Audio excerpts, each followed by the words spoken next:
Mwaramutse bene data muri Kristo Yesu. Kristo nashimwe. Tunejejwe n'Imana kuba twongeye kubonana mu kiganiro umutsima wa buri munsi. Twaherukanaga mu cyumweru gishize ubwo twigaga ijambo ryitwa gukorera Imana.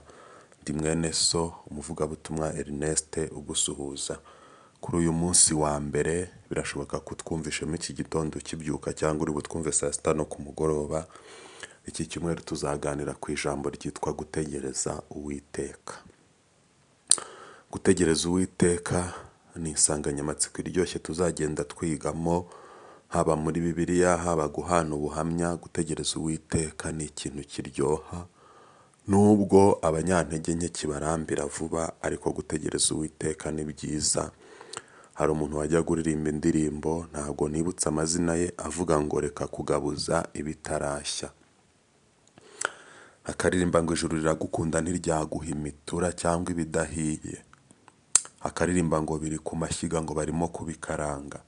Turashimira Imana ko igitegura igaburo ryacu ry'amasezerano ikabanza ikajya kurikura mu murima wayo, aribwo ivugana nawe ngo nkugize iki, nguhaye iki, wowe ukagira ngo kiraba mu gitondo kandi hakirimo iminsi.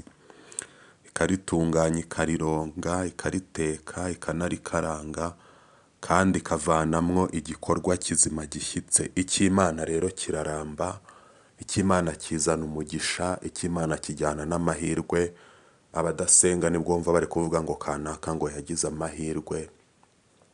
Ntabwo ariko bimeze, ahubwo isezerano ry'Imana iyo rije riza ari irifatika, rikaza ari iriramba, nubwo ryaca mu misozi myinshi.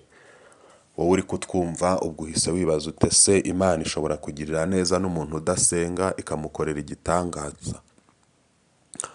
Birashoboka cyane kuko Imana igushiriza imvura ababi n'abeza. Tuzabiganiraho, ubyandika ahantu tuzabyibukiranye tubiganireho. Muri iki gitondo tugiye kuganira ijambo ryitwa gutegereza Imana.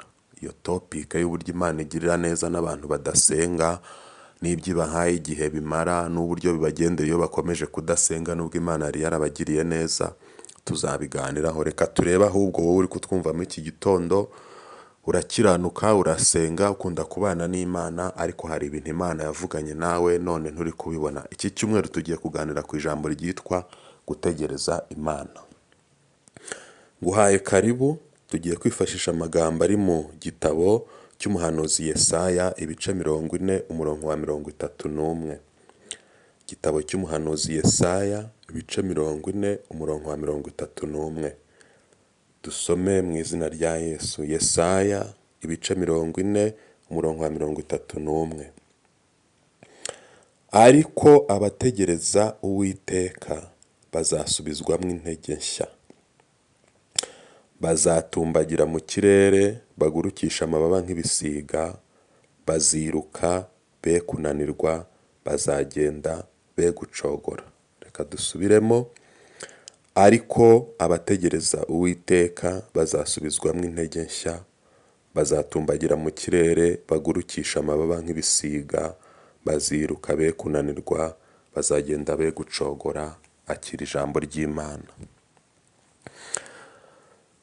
Birashoboka ko hari inzozi waba wararose, Imana ikugirira neza, ubona akazi, uba umuyobozi, uba umucuruzi ukomeye, wiga amashuri ukayarangiza, ariko muri iyi minsi nyamara ukaba ufite ubuzima bumeze nko gukubitwa, kumwe umuntu avuga ngo narakubiswe, hari abavuga ngo narahondaguwe, bitewe na terima abantu bakoresha, ariko ukareba ku buryo n'izo nzozi wazibagiwe, warangiza ukavuga ngo yewe ngo nizimiruho n'iz'abatindi. Icyo ni kimwe. Birashoboka kandi ko waba waragiye gusenga, umuhanuzi cyangwa umuvugabutumwa akaguhanurira kuba umuntu ukomeye, akaguhanurira kuzabona akazi keza, kwiga amashuri ukayarangiza, ariko wareba uyu munsi ukaba ubona ibisubizo ari imituku, ubona ufite za special, za repeat n'ibindi bitandukanye. Nawe ibyo wabwiwe ukaba ari hamwe abantu bavuga ngo nta gacu mbona, ngo nta cyerekezo mbona, ngo nta n'icyerezi. Birashoboka kandi nawe ku bwawe uretse za nzozi nakubwiye, ushobora kuba nagize ihishurirwa ukumva ijwi ry'Imana rivugana nawe ibintu binini, rikavuga ngo nzakugirira neza, rikavuga n'ubwoko bw'akazi uzabona. Hari n'abo Imana ijya ibwira yo bazajya binjiza niba ari bizinesi, hari abo Imana yagiye ibwira kujya hanze, hari n'aho ikubwira nayo uzajya uhembwa, ikakubwira umushahara uhembwa, ikakubwira inshuro igukubiye n'ibindi n'ibindi n'ibindi. Ariko uyu munsi ahubwo akaba aribwo ubuzima bumeze nabi, aribwo bwakuriye. Dusomye ijambo rikomeye ngo abasore b'imigenda bazagenda baruhe, ndetse n'abasore bazagwa rwose, ariko abategereza Uwiteka bazasubizwamo imbaraga nyinshi. Waba wumva ikiri jambo rivuze? Hari umugani w'ikinyarwanda uvuga ngo umusore cyangwa umujene ngo umuhana avayo ntumuhana ajyayo. Ibi birashushanya abantu bifatira imyanzuro bakiruka. Imana yakubwiye ko izaguha imodoka ya miliyoni 100, none hari iyo ubonye mu buriganya urirukansa urayifashe. Uba wirutse nyine nk'umwe bahana avayo badahana ajyayo. Ariko umuntu uzi gutegereza Uwiteka, Bibiliya imwita umuntu mukuru, ari nawe Yesaya ari kuvuga ngo abategereza Uwiteka bazasubizwamo intege nshya, ntibazaruha ntibazacogora. Ndagira ngo nkubwire kuri Yozefu, ubundi dusoze dusenge ikiganiro cy'umutsima buri munsi cy'uyu munsi ku wa mbere. Uyu ni umuntu warose inzozi azirota noneho akiri n'umwana, akiri umusore muto cyane. Bibiliya itubwira ko Yozefu avuka kuri Rasheli. Murumuna we Benyamini ni abana babiri Yakobo yabyaye kuri Rasheli, Yozefu na Benyamini. Akaba ari nabo bana nyine ba nyuma. Benyamini ni umuhererezi, Yozefu ni mukuru we. Aba rero ni abana bari bakunzwe na Yakobo, ni abana bari bafite igikundiro, kuko Rasheli niwe Yakobo yatendereje imyaka 7 bamuha Leya, arongera arakora ubucakara, arahakwa, arambabarira no guhakwa, arongera babona kumuha Rasheli. Uyu Yozefu rero ntago yari umwana mukuru mu muryango ku buryo avuga, burya umwana w'imfura yavuze akenshi se na nyina bahita banumva vuba. Ariko Yozefu umuhererezi, ubanziriza umuhererezi kuza akavuga ngo ndose inzozi, ngo ndota ngo izuba n'ukwezi binyikubita imbere n'inyenyeri, ngo abavandimwe be bose abana 12 na se na nyina ngo bamwikubita imbere, akarota ngo umuba uhagaze w'abavandimwe be yose ngo yayunamiye. Ibyo ngibyo byatumaga Yozefu yafatwa nk'umusazi. Ubwo ngeze hamwe nakubwiye nawe ufite inzozi warose cyangwa ibintu wahanuriwe mu myaka yashize, ubu ukaba waranabyibagiwe kubera kubona nta cyerekezo. Hari igihe ureba ukabona nta nzira byacamo.